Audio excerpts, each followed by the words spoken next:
Start with how the transgender agenda might reach far beyond the bounds of what many of us might find is reasonable or sensible.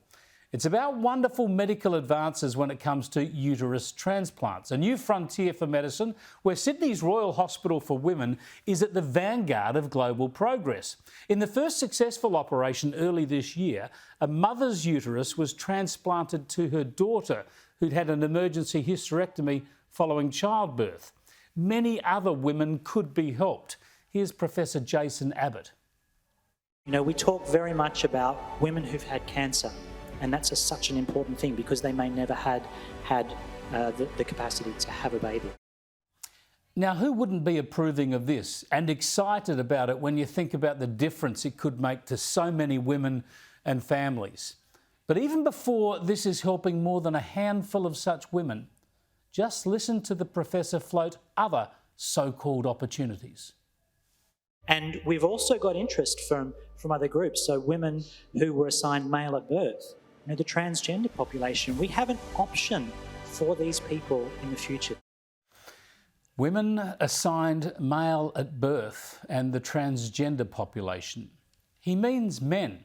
Let's stick to science and medicine. He's talking about biological men.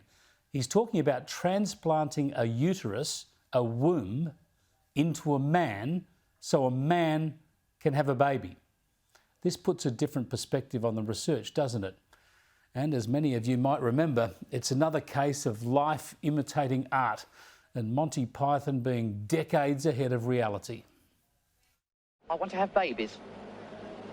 You want to have babies? It's every man's right to have babies if he wants them. But you can't have babies. Don't you oppress me. I'm not oppressing you, Stan. You haven't got a womb. Where's the fetus going to gestate? You're going to keep it in a box? Here, I've got an idea. Suppose you agree that he can't actually have babies, not having a womb, which is nobody's fault, not even the Romans, but that he can have the right to have babies. Good idea, Judith. We shall fight the oppressors for your right to have babies, brother.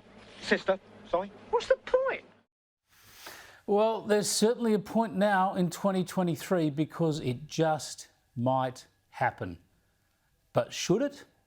The hilarious confusion of the life of Brian is now our medical reality. Where will it end? And what does all this mean for the place of women in our society, our respect for women, the rights of women?